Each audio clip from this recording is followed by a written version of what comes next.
నా పేరు మల్లీశ్వరి. నా భర్త పేరు జవ్వాది భాస్కర్‌రావు గారు. నాకు ఇద్దరు అబ్బాయిలు, ఒక అమ్మాయి. మేము అన్య కుటుంబంలో నుంచి రక్షింపబడ్డాం. దేవుని నామానికి స్తోత్రం. మీ అందరికీ నా వందనాలు. నేను ఒకప్పుడు విగ్రహారాధకురాలిని. ఇప్పుడు క్రీస్తు బిడ్డగా మార్చబడి ఉన్నాను. యేసు ప్రభు నన్ను ఎలా మార్చుకున్నారో, నా జీవితంలో అద్భుతం ఎలా చేశారో అనేది నేను సాక్ష్యం ఇవ్వాలనుకుంటున్నాను. నేను ఒకప్పుడు బాగా పూజలు చేసేదాన్ని. పూజలు చేసినప్పుడు మనశ్శాంతి అలాగా ఏమీ ఉండేది కాదు. చాలా బాధపడుతూ ఉండేదాన్ని. అయితే మరి నా భర్తకి ఆరోగ్యం వచ్చింది. ఆయనకి బాగా జలుబు చేసి బాగా తుమ్ములు వస్తుండేవి. మరి హాస్పిటల్‌కి తీసుకొని వెళ్ళాము. మేము అప్పుడు గుడివాడలో ఉండేవాళ్ళము. గోగనేని వెంకటరత్నం గారని. ఆయన హాస్పిటల్‌కి తీసుకెళ్తే ఆయన 5 రోజులు మెడిసిన్ ఇచ్చారు. వాడినా కూడా ఆ తుమ్ములు తగ్గలేదు. మరలా వెళ్ళాము. మరలా వెళ్ళినప్పుడు 5 రోజులు ఇంజెక్షన్లు చేశారు. ఇంజెక్షన్లు చేసి రమ్మంటే 5 రోజులు వెళ్ళాము. 5 రోజులు ఇంజెక్షన్లు చేశారు. ఇంజెక్షన్లు చేసినా కూడా తగ్గలేదు. తగ్గకపోతే డాక్టర్ గారు దగ్గరికి మళ్ళీ వెళ్ళాము. మళ్ళీ వెళ్ళినప్పుడు ఆయన ఎక్స్‌రే తీసి మరి ఆయన కుడిపక్క ముక్కు రంధ్రంలో కాయ పెరిగిందమ్మా. ఆపరేషన్ పడుతుంది. ఆపరేషన్ చేయించుకుంటే 10,000 రూపాయలు ఖర్చు అవుతాయి. ఆపరేషన్ చేయించుకోండి. దానికి ఆపరేషన్ తప్ప ఇంకా వేరే మార్గం లేదని డాక్టర్ గారు చెప్పారు. చెప్పినప్పుడు మేము ఆ మాట విని ఇంటికి వచ్చేసాము. ఇంటికి వచ్చేసిన తర్వాత ఆపరేషన్ అంటే ఎలా చేస్తారో, ఏం చేస్తారో అనేసి మాకు భయమేసింది. తర్వాత 10,000 రూపాయలు ఖర్చు పెట్టుకోవాలంటే మా దగ్గర స్తోమత లేదు. అయితే పుట్టింటి వారు, అత్తింటి వారు ఉన్నవారే కానీ అడిగితే ఖర్చు పెడతారు కానీ మాకు అడగటానికి ఇష్టం లేదు. అట్లాగే మెడిసిన్ వేసుకుంటూ ఉండేవారు. నేను ఏ పూజలు పడితే ఆ పూజలు, ఎక్కడ ప్రశ్న చెప్తే అక్కడికి వెళ్ళి వాళ్ళు చెప్పిన పూజలన్నీ చేశాను. చేసినా కూడా ప్రయోజనం లేదు. ప్రయోజనం లేకపోతే మళ్ళీ ఒక రోజున డాక్టర్ గారి దగ్గరికి వెళ్ళాము. ఏమీ తగ్గట్లేదండి అని అంటే డాక్టర్ గారు ఎక్స్‌రే చూసి, అమ్మ ఆపరేషన్ పడుతుందని చెప్పాను కదా, ఆపరేషన్ చేయించుకోవాలి. ఏం పని చేస్తారు ఈయన అని అడిగారు. బంగారు పని చేస్తారండి అని చెప్పాను. అమ్మ ఇవి ద్రావకం పొగలో పడట్లేదు. ఆ పొగలు రాని పని ఏదన్నా చూసుకొని వ్యాపారం లాంటిది ఏదైనా పెట్టుకోండి. కంపల్సరీగా ఆపరేషన్ పడుద్ది, మెడిసిన్ వల్ల తగ్గదని చెప్పేశారు. వచ్చేసాము. వచ్చేసిన తర్వాత ఈయన ఫస్ట్‌లో కార్పెంటర్ పని చేసేవారు. మా అత్తోరు భీమవరము. అక్కడి నుండి మా పెదబాబు పుట్టిన తర్వాత హైదరాబాద్ కాపురం వెళ్ళిపోయాం మేము. 2 పిల్లలు పుట్టారు. పాప, బాబు. 2 అబ్బాయిలు, ఒక అమ్మాయి మాకు. అయితే అక్కడ ఒక 6 సంవత్సరాలు ఉన్నాక అక్కడ ఉండలేక మళ్ళీ మేము గుడివాడ వచ్చేసాము.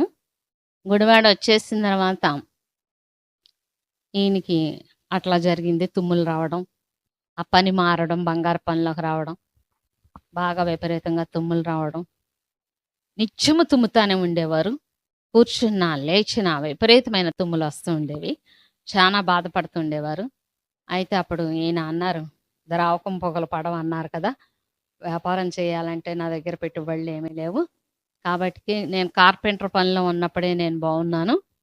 నాకు అక్కడే బాగుంది హైదరాబాద్‌లోని.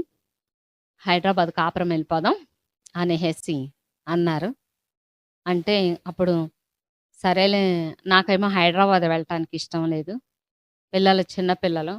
అక్కడి నుంచే ఇక్కడికొచ్చాం. మళ్ళీ అక్కడికే వెళ్ళడం ఏంటి ఇలా జరుగుతుంది అనేసి బాధపడుతూ నాకు వెళ్ళటానికి ఇష్టం లేక మరి మా ఊర్లో ఒక ఆవిడ ప్రశ్న చెప్పుద్ది. ఆమె దగ్గరికి వెళ్ళాను. నా పరిస్థితి ఏంటి అని అడగడానికి. నేను వెళ్ళగానే ఆమె నన్ను చూసి, అమ్మ మీ పరిస్థితి చేయి దాటిపోయింది. మీరు దూరదేశం వెళ్ళిపోతారు. ఆహ్, నేను నీ భర్త అనారోగ్యం పాలయ్యాడు. నేను మెడిసిన్ ఇస్తాను. ఒక కర్పూరం మంత్రించిస్తాను. ఆ కర్పూరం నీళ్ళల్లో కలుపుకొని రోజు తాగండి. మరి 11 సోమవారాలు ఈశ్వరుడికి పూజ చెయ్యండి.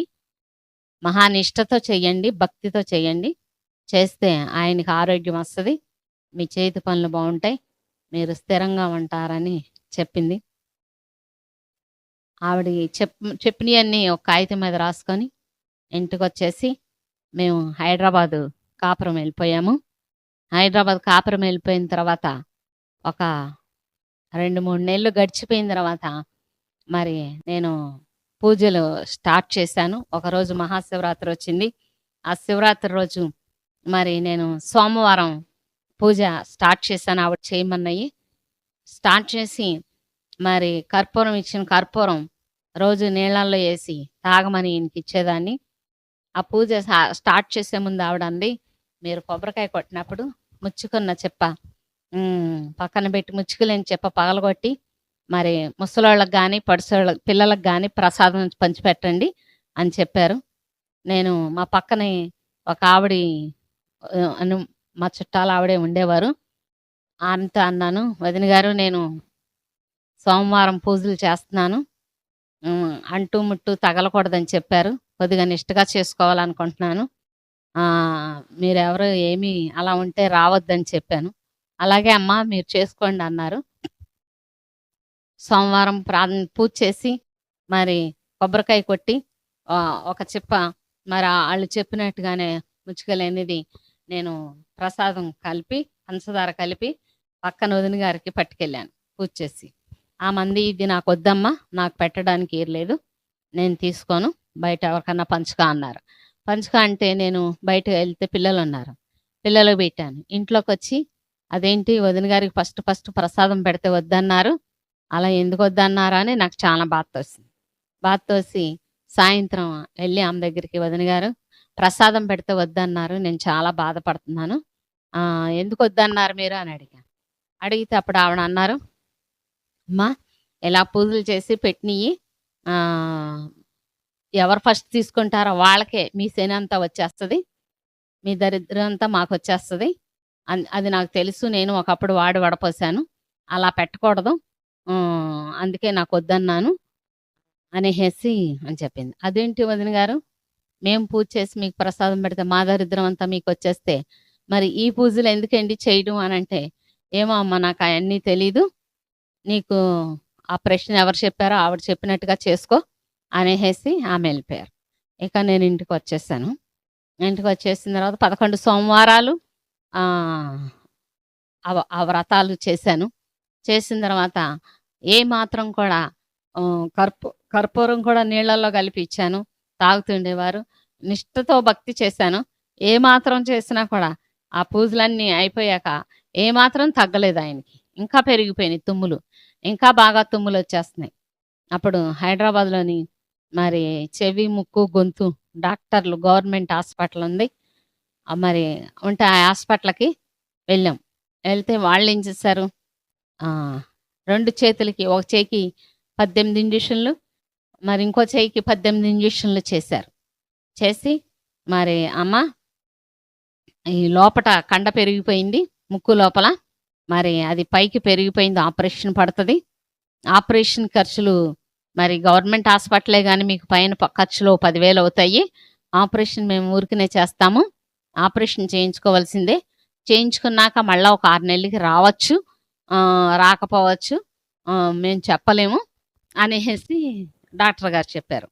చెప్పినప్పుడు అయ్యో డాక్టర్ గారు మరి మెడిసిన్ ఏమి ఇవ్వరా మీరు అంటే, లేవమ్మా ఉపశాంతికి కూడా ఆయనకి మెడిసిన్ లేవు అనేసి డాక్టర్ గారు చెప్పారు. చెబితే నేను బతిమాలాను, ఏమండి ఉపశాంతికైనా మెడిసిన్ ఇవ్వండి డాక్టర్ గారు అంటే, ఉపశాంతికి మెడిసిన్ ఇవ్వాలంటే 350 రూపాయలు బ్యాంకులో కడితే మరి ఆ బ్యాంకు వాళ్ళు ఢిల్లీకి పంపించి, ఢిల్లీ నుండి 10 రోజులకి నీకు మందులు వస్తాయమ్మా, నీకు ఇష్టమైతే రాసిస్తానన్నారు. రాసి ఇమ్మని చెప్పాను. ఇంటికి వచ్చిన తర్వాత ఈయన అన్నారు, నేను ఆ మందులు వాడను, ఉంటే ఉంటాను, చనిపోతే చనిపోతాను, నేను ఆ మందులు వాడలేను. నా దగ్గర ఆ డబ్బులు లేవు రూ. 350 కట్టడానికి. అప్పటికి నీ జీతం కార్పెంటర్ పనిలో రూ. 50 అనమాట ఆ రోజుకి. ముగ్గురు పిల్లల్ని పోషించుకొని కుటుంబం అంతా బతకటం చాలా కష్టంగా ఉండేది. ఆ రోజు పనికెళ్తే ఒకరోజు ఎళ్ళలేకపోయేవారు. శరీర బలహీనతను బట్టి, తుమ్ములను బట్టి చాలా బాధపడుతుండేవాళ్ళం. అలాగా మరి 2 సంవత్సరాలు గడిచిపోయింది. 2 సంవత్సరాలు గడిచిపోయిన తర్వాత మందులు వాడినా, పూజలు చేసినా ఎక్కువైపోయింది తప్ప మనిషి రోజు రోజుకి క్షీణించిపోతున్నారు. అయితే ఒక రోజున పనికి వెళ్ళి సాయంకాలం 4:00కి మంచం మీద పడుకొని కళ్ళంట నీళ్ళు పెట్టుకుంటున్నారు. పెట్టుకుంటుంటే ఏంటండి కళ్ళంట నీళ్ళు పెట్టుకుంటున్నారా అని అడిగితే, మరి ముక్కులోంచి రక్తం పడుతుంది. నాకు చాలా భయమేసింది. నాకేదో కాని జబ్బు నాకు వచ్చేసిందని నేను బాధపడుతున్నాను అనేసి అన్నారు. అయ్యో! అదేంటండి? మరి ఆవిడ పూజలు చేయమన్నారు. చేశాను. మరి ఆ ప్రసాదం తీసుకుంటున్నాము. మనకి అన్ని దేవుళ్ళని పెట్టుకొని మనము ప్రతి సోమవారం, శనివారం, శుక్రవారం పూజలు చేస్తున్నాం. ఇన్ని దేవుళ్ళున్నారు. మనల్ని ఏ దేవుడు కాపాడలేకపోతున్నారా? అప్పుడే 2 సంవత్సరాలు దాటిపోయింది మీకిలా వచ్చి. ఏంటండి? ఏ దేవుడు కాపాడుతున్నాడు? దేవుడు ఒక్కటే అంటారు కదా! ఏ దేవుడు కాపాడతలేదా మనల్ని? ఆ ఒక్కడెవరో దిగివచ్చి మనల్ని కాపాడితే బాగుండానంటే, అప్పుడు ఈయనన్నారు, మన పరిస్థితి, మన గ్రహస్థితి బాగోనప్పుడు దేవుళ్ళు ఏం చేస్తారు? దేవుళ్ళు కూడా ఏం చేయలేరు. బ్రహ్మ రాసిన రాత తన కుమార్తెకే తిప్పుకోలేకపోయాడు. మనకెలా జరుగుద్ది? నా తలరాతలో ఎలా జరగాలంటే అలా జరుగుద్ది. దేవుడి గురించి నువ్వేమీ అనబాకని అన్నారు. అన్నాక ఆ రోజు అయిపోయింది. మళ్ళీ మర్నాడు పనికి వెళ్ళిపోయారు. వెళ్ళిపోయి మర్నాడు మళ్ళీ పనిలోంచి అదే పని అలాగే వచ్చేసి పడుకున్నారు. ఏంటండి వచ్చేసారు ఈ పూట కూడా అంటే, నాకు రక్తం పడుతుంది. ముక్కంట తుమ్ముతూ ఉంటే ఏదో తెలియని భయం, ఏదో తెలియని కంగారు. ఏం చేస్తే బాగుంటుందా అని ఆలోచన. ఆపరేషన్ చేయించుకుందామంటే భయం. ఏం చేస్తారో తెలియదు. ఎలా చేస్తారో ముక్కు ఆపరేషను. అయినా 10,000 ఖర్చు పెట్టాలంటే నేను ఖర్చు పెట్టలేను. నా వల్ల కాదు. ఏంటి పరిస్థితి ఎలా వచ్చింది? పిల్లలు చూస్తే చిన్న పిల్లలు. నువ్వు చూస్తే చిన్నదానివి. ఎలా బ్రతుకుతావు? నేను అది ఆలోచిస్తున్నాను. అది నా బెంగ అయిపోయిందని అన్నారు. అన్నప్పుడు మళ్ళీ నేను అన్నాను, ఏమండి మా అత్తగారు ప్రార్థన చేసుకునేవారు. అమ్మ నేను చచ్చినా బతికినా ఒకే ఒక దేవుడు అని మా అత్తగారు చెప్పేవారు. నేను ప్రార్థన చేసుకుంటున్నానమ్మా, యేసుప్రభుని నమ్ముకున్నానని చెప్పేవారు. మరి మా అత్తగారు ప్రార్థన చేసుకునేవారు. ఆమె చర్చిలకు వెళ్ళేవారు కాదు. ఆమె ఇంట్లో ఒక మూల కూర్చొని ఎవరికి కనపడకుండా చిన్న బైబిల్ దగ్గర పెట్టుకొని ప్రార్థన చేసుకునేవారు. అప్పట్లో ఎవరికైనా తెలిస్తే ఏమన్నా అంటారేమో అని ఆవిడకి భయం. ఆమె నాకు చెప్పారు ఒక రోజున, పూజలు చేయట్లేదు ఏంటండి అంటే ఇలాగన్నారు, మీ అమ్మగారు చచ్చినా బతికినా ఒకే దేవుణ్ణి కొలుస్తాను యేసు ప్రభువుని అన్నారు. మీ అమ్మగారు దేవుడిని నమ్ముకుందాం మనం. అల్లాని నమ్ముకున్న వాళ్ళు ఒకే దేవుడు అంటారు. మనం పూజలు చేసే వాళ్ళకి మనకి ఇన్ని దేవుళ్ళు ఉన్నా ఏ దేవుడు కాపాడుతున్నాడో మనకు తెలియట్లేదు. ఏ దేవుడు కూడా కాపాడతలేదు. కాపాడితే మనం ఎందుకు ఎలా ఉంటాము? కాబట్టి మీ అమ్మగారు దేవుడిని నమ్ముకుందామండి అన్న. మా అమ్మ దేవుడిని నమ్ముకుంటే అబద్ధాలు ఆడకూడదు, పూజలు చేయకూడదు, మన ప్రసాదాలు తినకూడదు, ఆ బాప్తిసాలు తీసుకొని ఆ దేవుళ్ళలోనే ఉండాలని అంటారు. మనం ఆ దేవుడిని నమ్ముకుంటే మనల్ని కులంలోంచి వెలివేస్తారు. ఇప్పుడంటే అన్నావు కానీ ఇంకెప్పుడు అనబాకు. దేవుడు గొప్పోడే కానీ ఈ సెంటిమెంట్లు మనం పాటించలేము, మనకొద్దు. ఇప్పుడంటే అన్నావు కానీ ఇంకెప్పుడు అనబాక అని అన్నారు. సరే, దేవుళ్ళకే పడినప్పుడు మనల్ని ఏం చూస్తారు? యేసుప్రభు నమ్ముకుంటే ప్రసాదాలు తినకూడదు, పూజలు చేయకూడదు అని అంటున్నారు. ఆ దేవుడిని నమ్ముకుంటే ఈ దేవుడిని నమ్ముకోవద్దు అంటారు, ఈ దేవుడిని నమ్ముకుంటే ఆ దేవుడిని నమ్ముకోవద్దు అంటారు. దేవుళ్ళకే పడినప్పుడు మనకు న్యాయం ఏం చేస్తారు? అయినా నేను ఒకటి చెప్తున్నా వినండి, నేను ఏ దేవుడిని మొక్కను. దేవుడు ఎంతమంది దేవుళ్ళున్నా ఒకే దేవుడు అని అంటారు కదా. ఆ ఒక్క దేవుడు ఎవరో నా ఇంటికి వచ్చి తలుపు తట్టి నా హృదయంలోనికి వచ్చి నా భర్తకు స్వస్థతనిస్తే నా జీవితాంతం నమ్ముతాను. అది అల్లా అవని, అది వెంకన్న బాబు అవని, అది యేసు ప్రభు అవని, ఎవరన్నా అవని అనేసి నేను నాతో మాట్లాడే వరకు నేను పూజలు చేయను, నన్ను మాత్రం డిస్టర్బ్ చేయొద్దని అన్నాను. సరే నీ ఇష్టం, ఎలాగో పడు, నాకు బాగోక వస్తుంటే నువ్వు దేవుళ్ళ గురించి ఎత్తుతున్నావేంటి, మాట్లాడబాక అన్నారు. అయిపోయింది. నిజంగా తీర్మానం తీసుకున్నాను, పూజ చేయకూడదు దర్శించేవారు కానీ అనుకున్న తర్వాత 3 రోజులకి శనివారం వచ్చింది. శనివారం ఎప్పుడూ నిష్టగా పూజ చేస్తాను కొబ్బరికాయ కొట్టి. అట్లాగే ఉదయం 5కి లేసిపోయి ఇల్లు గుమ్మాలు కడుక్కొని, పూజ పీఠం అలంకరించుకొని, స్నానం చేసి కొబ్బరికాయ కొడదామని పట్టుకునేసరికి నా హృదయంలోంచి హల్లెలూయా, హల్లెలూయా, హల్లెలూయా అని ఒక శబ్దం వస్తుంది. ఏంటి ఈ శబ్దం? ఎవరికి సంబంధించింది? మనుషులకు సంబంధించిందా? దేవుడికి సంబంధించిందా? ఏమిటి ఈ శబ్దం అనేసి నేను పిల్లలు అలర్ట్ చేస్తున్నారు కదా! పూజలు చేయనని మళ్ళీ చేస్తున్నాను కదా! నా మనసే డిస్టర్బ్ అయిందేమో! పిల్లలు డిస్టర్బ్ చేస్తున్నారేమో! పిల్లల్ని తీసుకెళ్ళి బయట కూర్చోబెట్టి తలుపు గడేసి, మళ్ళీ వచ్చి కొబ్బరికాయ పట్టుకొని పూజ చేయబోతుంటే అదే మాట శబ్దం హల్లెలూయా, హల్లెలూయా అని నా హృదయం నుంచి వస్తుంది. మొత్తం మీద కొబ్బరికాయ కొట్టాను, పూజ చేశాను. ఆలోచిస్తున్నాను. ఈయన క్యారేజ్ పెట్టి పనికి పంపించాను. పిల్లలకి క్యారేజ్‌లు పెట్టి స్కూల్‌కి పంపించాను. ఏం జరుగుతుంది అసలు? మా పరిస్థితి ఏంటి? మా భవిష్యత్తు ఏంటి? మొన్న పూజలు చేయనన్నాను. ఇవాళ పూజ చేస్తున్నాను. ఈరోజు హల్లెలూయా అని నా హృదయంలోంచి ఒక శబ్దం వస్తుంది. ఏం జరుగుతుందని ఆలోచిస్తున్నా. మధ్యాహ్నం 12 అయ్యేసరికి మరి నా భర్త ఫ్రెండు భార్య లక్ష్మి, భాస్కర్ లక్ష్మి అని ఉండేవారు ఆవిడ. మరి వాళ్ళు మేము ఒకప్పుడు హైదరాబాద్‌లో ఎదురుబెదురుగా ఉండేవాళ్ళం. ఎదురుబెదురుగా ఉంటే ఆమె యేసు ప్రభువుని నమ్ముకొని మరి మా ఇంటికొచ్చి అస్తమానం యేసు ప్రభు గురించి నాకు చెప్పేది. చెప్తే నేను అనేదాన్ని, మన దేవుడు కాదు, యేసు ప్రభు గురించి చెప్పొద్దు. మన దేవుళ్ళు బోలెడు మందున్నారు. ఏదన్నా ఉంటే అది చెప్పు. యేసు ప్రభు గురించి చెప్పేటట్టయితే నువ్వు మా ఇంటికి రావద్దని ఆమెను ధిక్కరించేదాన్ని. ఆమె అనేది నీతో స్నేహం చేయాలనుంది. ఇంటికి రావద్దు అని నువ్వు మాత్రం అనద్దు నన్ను. నేను ఇంటికి వస్తానే ఉంటాను. అంటే ఇంటికి రా, స్నేహం చేద్దాం. కానీ యేసు ప్రభు గురించి నాకేమీ చెప్పబాకు అనేదాన్ని. తర్వాత మేము గుడివాడ వెళ్ళిపోయాము. తర్వాత ఆమెకి నాకు 2 సంవత్సరాలన్నర ఎడబాటొచ్చింది. ఆ తర్వాత మేము హైదరాబాద్ వచ్చేసిన తర్వాత ఆమె నన్ను చూద్దామని ఆ రోజు వచ్చింది. ఆమె నేను అంతకుముందు చూసినప్పుడు బొట్టు పెట్టుకున్నారు. ఇప్పుడు వస్తున్నప్పుడు బొట్టు లేదు. ఆమె నన్ను దూరాన చూసి, "అరే లక్ష్మి, ఏంటి బొట్టు తీసేస్తావు? మీ దేవుడు బొట్టు తీసేయమంటే బొట్టు తీసేస్తావు, గాజులు తీసేయమంటే గాజులు తీసేస్తావా? ఏయి తీసేయమంటే అయి తీసేస్తావా? అరే ఏంటది?" అని గబగబా బయటికెళ్ళి అన్నాను. "అబ్బో, నేను 2 సంవత్సరాలన్నర క్రితం నిన్ను చూశాను. అప్పుడు ఉన్న మల్లేశ్వరి ఎలా ఉందో ఇప్పుడున్న మల్లేశ్వరి అలాగా ఉంది. ఏం మారలేదు. ఇంతకీ లోనకి రానిస్తావా, రానివ్వా" అని అంది. అయ్యో రా లోనకని లోన తీసుకొచ్చాను. మంచినీళ్ళు ఇచ్చి టీ పెట్టాను. టీ పెట్టి గుర్తొచ్చింది. ఇదిగో నిన్నొక విషయం అడగాలనుకుంటున్నాను. ఉదయం పూజ చేసుకుంటుంటే నా మనసులోంచి హల్లెలూయా, హల్లెలూయా అని ఒక శబ్దం వస్తుంది. ఏంటి ఆ శబ్దం? అది దేవుళ్ళకి సంబంధించిందా, మనుషులకు సంబంధించిందో కాని మాటో నాకు తెలియట్లేదు. చెప్పవా అని అడిగాను. నువ్వు అన్ని వేదాలు చదివావు కదా, యేసు ప్రభుని నమ్మావు కదా, నీకు తెలిస్తే చెప్పు ఏంటది అని అన్నా. వెంటనే ఆమె అంది, నీకు బాగా అయ్యింది అంది. అవునా? నాకు బాగా అవ్వడం ఏంటి? నాకు అర్థం అవ్వలేదు. నీకు యేసు ప్రభు అంటే ఇష్టం ఉండదు కదా, మన దేవుడు కాదని అంటావు కదా, వేరే వాళ్ళ దేవుడు అంటావు కదా, యేసు ప్రభు అంటే అసలు నీకు కెట్టదు కదా, నువ్వు దూషిస్తావు కదా, మరి నీ హృదయంలోనికి ఆయన వచ్చారంటే మొత్తం మీద మీ ఇంట్లో ఏయో కష్టాలున్నాయి, మీ ఇంట్లో ఏయో బాధలున్నాయి. అందుకే ఆయన నీ హృదయంలోనికి వచ్చాడు తీర్చడానికి.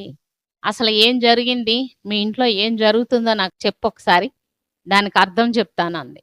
అంటే అప్పుడు వెంటనే నాకు ఏడుపు వచ్చింది. కళ్ళం నీళ్ళు పెట్టుకొని, ఇదిగో నా భర్తకి 2 సంవత్సరాలన్నర నుంచి ఒంట్లో బాగుంటలేదు, ఇది పరిస్థితి, ఆపరేషన్ చేయించుకుందామంటే 10,000 ఖర్చు అవుద్ది, అది పెట్టుకోలేము, మరి ఎన్నో మందులు వాడాను, ఎన్నో పూజలు చేశాను, ప్రయోజనం లేదు, మరీ ఎక్కువైపోయింది, ఇప్పుడు బ్లడ్ కూడా ముక్కంట పడుతుంది. 3 రోజుల క్రితం నేను ఏ దేవుడికి పూజ చేయను, దేవుడంటే ఒక్కడే అన్నారు కదా, ఏ దేవుడైతే నా హృదయంలోనికి వచ్చి, నా తలుపు తట్టి, నా హృదయంలోనికి వచ్చి మిమ్మల్ని స్వస్థపరుస్తారో ఆ దేవుడిని నా జీవితాంతం నమ్ముకుంటాను. అది అల్లా అవని, అది యేసు ప్రభు అవని, అది ఎవరన్నా అవని అని చెప్పాను. మరి పూజలు చేయను, నన్ను మాత్రం డిస్టర్బ్ చేయొద్దని ఈయనతో చెప్పాను. మరి ఈరోజు అన్న 3వ రోజుకి శనివారం వచ్చింది. మరి ఈరోజు నేను పూజ చేస్తుంటే నా హృదయం నుంచి హల్లెలూయా, హల్లెలూయా అని వచ్చింది. మరి నేను ఆ యేసు ప్రభువుని కొలవలేదు కదా, ఎందుకు ఆ మాట వచ్చింది అని ఆమెను అడిగాను. అప్పుడు ఆమె అంది, దేవుళ్ళు అందరి దేవుళ్ళ కంటే దేవుడు అనేవాడు ఒక్కడే అని ఆ ఒక్కడెవరో ఇంటికొచ్చి తలుపు తట్టి హృదయంలోనికి వస్తే నమ్ముతానన్నావు కదా, మరి 2000 సంవత్సరాల క్రితం సర్వమానవాళి పాపం కొరకు యేసు ప్రభు వచ్చి ఈ లోకానికి 33 సంవత్సరాలన్నర జీవించి ప్రాణం పెట్టి సిలువలో సమాధి చేయబడి 3వ దినాన్న తిరిగి లేచారు. ఆయన నామములో మనకు రక్షణ ఉన్నది, ఆయన నామములో మనకు స్వస్థత ఉన్నది. నువ్వు అడిగావు కాబట్టి ఆయన ఏకైక దేవుడు గనక, ప్రాణం పెట్టి తిరిగి లేచిన దేవుడు, మరి గొప్ప దేవుడు గనక, నువ్వు అడిగావు గనక అమ్మ నేనే అని నీ హృదయానికి హల్లెలూయా హల్లెలూయా అని ఒక శబ్దంగా వచ్చారు. నీ బాధలు ఏ ఉన్నా నువ్వు ప్రార్థన చేసుకుంటే వెంటనే ఆయన నీకు నెమ్మదినిస్తారు. ప్రార్థన చేసుకో అమ్మ. నేను ప్రార్థన చేసుకోనా, నాకు ప్రార్థన రాదే, అసలు ఆ మాట ఎత్తితే ఈయన ఊరుకోవట్లేదు అని అన్నా. బాగోదు, నిజమే, వినరు, ఎవరు కూడా వినరు. నువ్వు ప్రార్థన చెయ్యి, ఆయన్ని అడుగు, ప్రార్థన చేసుకోమంటారేమో అడుగు, నేను రేపు పొద్దుట వస్తా, వచ్చి ప్రేరాయిలు తెచ్చిస్తా, ప్రార్థన చేసుకోమంటే ప్రార్థన చేసుకుంది. కానీ దేవుడు నీకు గొప్ప స్వస్థనిస్తాడు, నీ హృదయంలోనికి వచ్చేసాడు దేవుడు, మిమ్మల్ని ఒక ఉన్నత స్థానంలో ఉంచుతాడని చెప్పి ఆమె వెళ్ళిపోయింది. సాయంత్రం ఈయన వచ్చిన తర్వాత, ఏమండి మరి భాస్కర్ లక్ష్మి వచ్చింది, ఇట్లా ఇట్లా చెప్పారు ఆవిడ, ఎలాగండి ఇలా జరిగిందని అంటే, ప్రార్థన చేయడానికి వీల్లేదు, ఏమీ లేదు, ఏమొద్దు, ఉంటే ఉంటాను, పోతే పోతాను, మనకు ప్రార్థన వద్దు, ఆ దేవుడు వద్దు, మన దేవుళ్ళు బోళ్ళు మంది ఉన్నారు, వాళ్ళకే పూజ చేసుకుందాం, చచ్చినా బతికినా ఏం వద్దు అని అన్నారు. అట్లా కదండి, ఏ పుట్లో ఏ పాము ఉంటుందో అని అంటారు కదా, చూద్దాం, ఒక 1 నెల రోజులు ప్రార్థన చేస్తాను, తగ్గితే జీవితాంతం నమ్ముకుందాం, లేకపోతే అందరి దేవుళ్ళతో ఈయన ఒకటే అని ఊరుకుందాం కాముగాను. నేను చేస్తానండి, మీరు చేయొద్దు కానీ నేను చేస్తానండి. అయితే సరే, ఎవరికి చెప్పద్దు, ఎవరికి తెలియకూడదు, ప్రార్థన చేసుకో. ఒకవేళ నాకు నిజంగా స్వస్థ అయిందనుకో, ఆపరేషన్ లేకుండా స్వస్థ అయితే అప్పుడు ఇంటిల్లి 10 నమ్ముకుందాం అన్నారు. తెల్లారి పొద్దున్న ఆమె వచ్చింది. ఆమె వచ్చి ఒక చిన్న బైబిల్ తీసుకొచ్చి ఇచ్చింది, క్రొత్త నిబంధన. పర్వత సూర్యనారాయణ గారి సాక్ష్యం పుస్తకం తెచ్చిచ్చింది. తర్వాత ప్రేరాయిలు తీసుకొచ్చింది. ఏమన్నారమ్మా మరిది గారు అని అడిగింది. చేసుకోమన్నారు, కానీ ఎవరికి బయటికి తెలియద్దు, ఎక్కడికి వెళ్ళడానికి వెళ్ళేది, ఇంట్లోనే చేసుకో, తగ్గితే ఒకవేళ అప్పుడు అందరం నమ్ముకుందాం అన్నారు అని అంటే, సరే ఇగో ఏ ముక్కు రంధ్రములో కాయ పెరిగిందో ఆ రంధ్రములో ఈ ప్రేరాయిలు 3 బొట్లు వేసి ముక్కు మీద సిలువేసి ఏసు రక్తమే జయం, ఏసు రక్తమే జయమను. అన్ని నామముల కంటే పైనామం గల దేవుడు అయితే, విగ్రహముల కంటే గొప్పవాడు అయితే, డాక్టర్ల కంటే నువ్వు గొప్పవాడు అయితే, నువ్వు నా హృదయంలోనికి వచ్చిన దేవుడు గొప్పవాడు అయితే, నా భర్తని స్వస్థపరచు, నా భర్తను బాగు చేసి నువ్వు నిరూపించుకో అనేసి ప్రార్థన చేసి, ఏసు నామములో అడుగుతున్నాను ఆమెన్ అను. ఈ లోకంలో ఎన్నో నామాలు ఉన్నాయి, ఏసు నామములోకి ఆ ప్రార్థన వెళ్తుంది. ఆమెన్ అంటే నువ్వు అడిగినవన్నీ జరుగును అని చెప్పి ఇలా ప్రార్థన చేసుకొని చెప్పేసి ఆమె వెళ్ళిపోయింది. ఇక రోజు సాయంత్రం, ఏమండి మరి ఎలా చెప్పారా అంటే, నీ ఇష్టం అన్నారు, వేసుకుంటాను ప్రేరాయిలు అన్నారు. రోజు ముక్కులో 3 బొట్లేసి మరి సిలువేసి మరి ప్రార్థన, ఆయన లేనప్పుడు, పిల్లలు లేనప్పుడు మోకాళ్ళ మీద ఉండి ప్రార్థన చేసేదాన్ని. ఆమె చెప్పినట్టుగా ప్రార్థన చేసేదాన్ని. డాక్టర్ల కంటే గొప్పవాడవైతే, విగ్రహముల కంటే గొప్పవాడవైతే, నువ్వు నిజంగా ఈ లోకానికి వచ్చి ప్రాణం పెట్టి తిరిగి లేచిన దేవుడు అయితే, నా భర్త కొరకు, నా కుటుంబం కొరకు వచ్చిన దేవుడు, నా హృదయంలోనికి వచ్చిన దేవుడు నిజమైతే, ఆపరేషన్ లేకుండా ఈ ప్రేరాయిల ద్వారా తగ్గిపోతే నేను నిన్నే నమ్ముకుంటా. మా వాళ్ళు వెలివేసినా పర్వాలా, ఎవరు వెలివేసినా, ఎవరు రానిపోయినా పర్వాలేదు, నా జీవితాంతం నేను నమ్ముకుంటాను, నీకు మాట ఇస్తున్నాను ప్రభా అని ప్రార్థన చేసేదాన్ని. అట్లా 10 రోజులు జరిగింది. 10 రోజులు ప్రేరాయిలు వేస్తుండేదానికి, ప్రార్థన చేస్తుండేదాన్ని. చేస్తుంటానంగా 10 రోజులు అయిపోయిన తర్వాత 10 రోజులకి మరి ఈయన పనికి వెళ్ళిన చోట మధ్యాహ్నం పూట పని వాళ్ళందరూ ఫ్రెండ్స్ కూర్చొని రౌండ్గా కూర్చొని భోజనం చేస్తారంట. అందరూ కూర్చొని భోజనం చేద్దాం కదా అని కూర్చున్నారంట. 10 రోజుల తర్వాత కూర్చుంటే అందులో ఒక ఫ్రెండు, మరి ఏరా భాస్కర్, రోజు శుభమనక తుమ్ముతూ ఉండేవాడివి, ఇప్పుడు తుమ్మటం మానేసావేంటి, ఎక్కడ మెడిసిన్ వాడుతున్నావు అని అడిగాడు. అప్పుడు వెంటనే ఈయన గుర్తొచ్చిందంట, నా భార్య ప్రార్థన చేస్తుంది, నేను ప్రేరాయిలు వేసుకుంటున్నాను, ఆ ప్రభు చాలా గొప్పవాడు, ఆ ప్రభు నన్ను బాగు చేశాడు అని తన మనసులో అనుకొని ఆళ్ళకేం సమాధానం చెప్తే, ప్రేయర్ చేసుకుంటున్నాను, ప్రార్థన చేసుకుంటున్నానంటే హేళన చేస్తారేమో అని, వాళ్ళకి చెప్పకుండా భోంచేసి, నేను మధ్యాహ్నించి పని కట్టేసి ఎళ్ళిపోతున్నాను ఇంటికి. నాకు పనుందని ఇంటికొచ్చేసారు. ఇంటికొచ్చేసరికి "ఏమైందండి? ఇంటికొచ్చేసారని" అడిగి, "ఏం అవ్వలేదు కంగారు పడక" అనేసి. లోనకెళ్ళి కాళ్ళు కడుక్కొని లోనకెళ్ళి, అద్దం తీసుకొని ముక్కు చూసుకుంటున్నారు. ఏంటండి ఏమైందంటే, "ఇయాళ పనికాడ మా ఫ్రెండు నువ్వు శుభ్మనక, అశుభ్మనక తుమ్మేవాడివి. ఇప్పుడు తుమ్మట్లేదు. ఎక్కడ మెడిసిన్ వాడుతున్నావని" అడిగారు. మరి వాళ్ళకి చెప్తే నన్ను హేళన చేస్తారేమో అని నేను సైలెంట్‌గా ఉండి మధ్యాహ్నించి పని కట్టేసి వచ్చేసాను. అనేసి అద్దంలో చూసుకుంటే ముక్కులో కాయ లేదు. గాలి పీలుస్తున్నారు, గాలి వదులుతున్నారు. అంతకుముందు ఆ కాయ పెరిగి గాలి వదలలేక తుమ్ములు విపరీతంగా వచ్చేసాయి. అయితే మరి చూస్తే నేను కూడా "నువ్వు కూడా చూడన్నారు." ముక్కు పైకి పెట్టి చూస్తే ఆ రంధ్రంలోని కాయ లేదు. హల్లెలూయా! దేవుడు ఎంతో అద్భుతం చేసి ఉన్నారు. దేవుడు ఆయనకి స్వస్థనిచ్చి ఉన్నారు. చాలా సంతోషం ఆ రోజు. ఎనలేని సంతోషము. ఆపరేషన్ లేకుండా దేవుడు స్వస్థతనిచ్చాడు. నా హృదయంలోనికొచ్చిన దేవుడు యేసు ప్రభు. మరి ఆయనే మరి నా భర్తకి 2 సంవత్సరాలన్నర బాధపడిన ఆ వ్యాధిని ఆయన తీసివేసి పరిపూర్ణ స్వస్థను ఇచ్చి అన్నారు. ఆనాటి నుండి తుమ్ములు లేవు. ఆనాటి నుండి దగ్గు ఆయాసాలు లేవు. ఆనాటి నుండి మెడిసిన్ వాడే పని లేదు. ఉపశాంతికి చాలా మంచి ఆరోగ్యం ఆయనకి దేవుడిచ్చాడు. అప్పుడు ఆయన అన్నారు, ఈయన ఏమన్నారంటే, "ఎలా ప్రార్థన చేస్తున్నావు నువ్వు నాకు చెప్పు. నేను కూడా పూజలు మానేసి ప్రార్థన చేసుకుంటాను" అని అన్నారు. అప్పుడు ఇద్దరము కూడా మరి ప్రార్థన చేసుకుంటున్నాం. ఇలా చేస్తున్నానండి అని చెప్పాను. ఇద్దరం కలిసి ప్రార్థన చేసుకునేవాళ్ళం. అలాగే నా 3 బిడ్డలు, మరి 2 బాబులు, 1 పాప, ముగ్గురంగా 5గురం కలిసి అనుదినము కూడా మేము ప్రార్థన చేసుకునేవాళ్ళం. ప్రియ దేవుని బిడ్డలారా, దేవుడు అలాగ నన్ను, నా కుటుంబాన్ని మార్చుకున్నాడు. అట్లాగే నా భర్తకి సిగరెట్ అలవాటు, పేకాట అలవాటు, త్రాగుడు అలవాటు ఉండేది.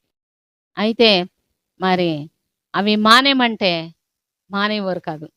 ఇదేంటి ప్రార్థన చేసుకుంటాం, ప్రార్థన చేసుకున్నంత మాత్రాన్ని మానేయాలని ఉందా అనేసి గొడవ పెట్టి నన్ను కొట్టి నానా బాధలు పెట్టేవారు. మానమని అనద్దు, నా ఇష్టం, నేను తాగుతా, నేను తిరుగుతా, నా ఇష్టం, నువ్వు అడగటానికి ఎవరమని చాలా హింస పెట్టేవారు.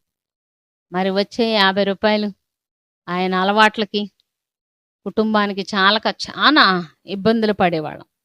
నేను ప్రభువుని నమ్ముకునేసరికి రూ. 18,000 అప్పులతో చాలా బాధపడుతుండేవాళ్ళం. అలాగే మరి ఒక రోజున చర్చికి వెళ్దాం అనుకున్నాం. దేవుని నమ్ముకున్నాం కదా, ఈయన అన్నారు, మనం చర్చికి వెళ్దాం అన్నారు. అని అంటే అప్పుడు నాకు దేవుడి గురించి చెప్పిన ఆమెని కలుసుకొని ఆమెతో పాటు మేము చర్చికి వెళ్ళాం. చర్చికి వెళ్తే మరి పాస్టర్ గారు మమ్మల్ని చూసి మంచిగా ఆహ్వానించారు. కూర్చున్నాం. వారి పాటలు, వారి సాక్ష్యాలు, వారి వాక్యము మమ్మల్ని ఎంతగానో ఆకర్షించింది. అప్పుడు నేను అనుకున్నా, ప్రభా, బ్రతికితే నీ కొరకే బ్రతుకుతాను నాయన, మనుషుల కొరకు నేను బ్రతకను. భయంకరమైన వ్యాధిని నా భర్తకు తీసేసావు. నా భర్త అలవాట్లు కూడా తీసివేసి, రూ. 18,000 అప్పులు కూడా తీసివేసి, మమ్మల్ని మీ సాక్షిగా వాడుకోండి నాయన అనేసి ప్రార్థన చేసుకొని ఆలయం నుంచి బయటకు వచ్చాను. ఆ తర్వాత పాస్టర్ గారితో, అయ్యా నా భర్తకి ఈ అలవాట్లు ఉన్నాయి, ఏం చేయాలి, చెప్తుంటే కొడుతున్నారు, బాధ పెడుతున్నారు, ఏం చేయాలంటే అప్పుడు పాస్టర్ గారు అన్నారు, అమ్మా, ప్రతి శనివారం నీ భర్త కొరకు ఉపవాసం ఉండు. నీ భర్తకి ఎన్ని అలవాట్లు అయితే ఉన్నాయో ఆ అలవాట్లన్నీ కాగితం మీద రాసుకొని ఆ కాగితం ముందు పెట్టుకొని ప్రార్థన చెయ్యి.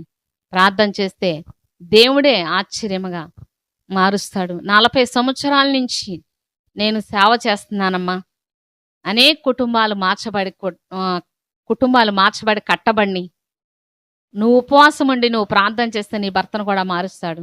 నీ భర్తను మార్చకపోతే నేను ఈ బైబిల్ యేసు ప్రభు లేడని బోధిస్తానమ్మా అని అన్నారు. అవునాయండి, ఈ రోజు నుంచి ప్రతి శనివారం ఉపవాసం అంటాను, ప్రార్థన చేస్తానని.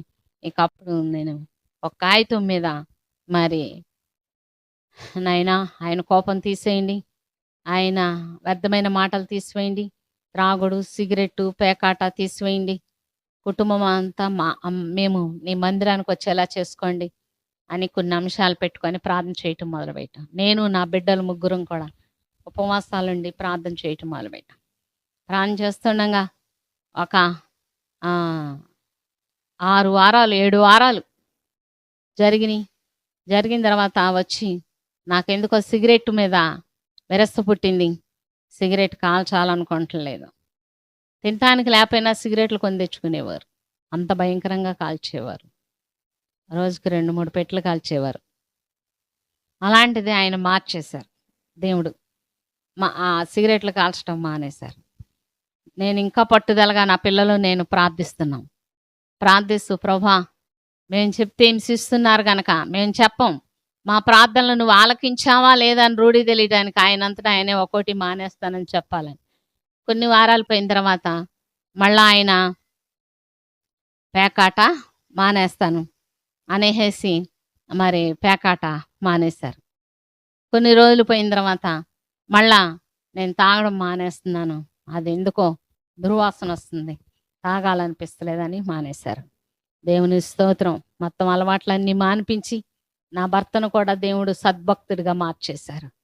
ఇంకా అప్పటి నుంచి నా పిల్లలు నేను కూడా ప్రభు సన్నిధిలో మరి సాక్షిగా ప్రభు సన్నిధిలో జీవిస్తున్నాం. అలాగే అనుకోకుండా ప్రార్థిస్తుండగా ఆయనకి వైస్రావు వాటిల్లో పార్ట్నర్గా పని దొరికింది. మరి ఒక నెలలో 18,000 రూపాయల అప్పు కూడా దేవుడు ఆశ్చర్యముగా తీర్చేసి రుణాలు లేకుండా దేవుడు గొప్ప కార్యం చేశాడు. ఒక దేవుని నమ్ముకున్న ఒక సంవత్సరంలో మా కుటుంబంలో ఎన్నో అద్భుతాలు చేశారు, ఎన్నో మేళ్ళు చేశారు. మరి ఆయన కొరకే మేము జీవించాలని మా కుటుంబం అంతా తీర్మానం చేసుకున్నాం. మరి ఇది నా రక్షణ సాక్ష్యం. దేవుడు అనేక మేళ్ళు, ఇవే కావు చాలా మేలు చేశాడు. మేలైతే మళ్ళీ ఒకసారి చెప్తాను. అట్లాగే మరి ఇప్పుడు నా భర్తని, నా బిడ్డల్ని, మా కుటుంబాన్ని అంతని కూడా దేవుని సన్నిధిలో మరి సేవకులుగా వాడుకుంటున్నారు. మరి హైదరాబాద్ నుంచి 95లో ఆయనకి మరణాపాయం వచ్చినప్పుడు దేవుడు మాతో మాట్లాడారు, గుడివాడ కాపురం వెళ్ళిపోమని. మరి మేము 95 లాస్ట్లో గుడివాడ వచ్చేసాం. వచ్చేసిన తర్వాత నా కుమారుని బ్రతికించింది నా పని కొరకు బ్రతికించానని దేవుడు మాట్లాడారు. అప్పుడు మరి మా పిల్లలు 3, నేను నా భర్త 5 కలిసి మరి ఆరాధన చేయటం మొదలుపెట్టాం. అలాగా 5 సంఘాలుగా దేవుడు సేవకునిగా చేశారు. నా పెద్ద కుమారుడు, నా చిన్న కుమారుడు, నా కుమార్తె ఫ్యామిలీ, మరి మా ఫ్యామిలీ కూడా మేము సేవలో, మా కుటుంబం అంతా సేవలో ఉన్నాం. 5 సంఘాలకి నాయకులుగా దేవుడు చేసి ఉన్నారు. మరి మా కుటుంబం కొరకు, మా కొరకు మీరు ప్రార్థన చేయండి. మీ అందరి కొరకు కూడా నేను ప్రార్థన చేస్తున్నాను. ఈ సాక్ష్యం విన్న ప్రతి వారు మరి దేవుని నమ్ముకొని దేవుని సాక్షిగా ఉంటే దేవుడు ఎన్నో అద్భుతాలు చేసి మీ కుటుంబాలకు కూడా రక్షణ ఇచ్చును గాక. ఆమేన్.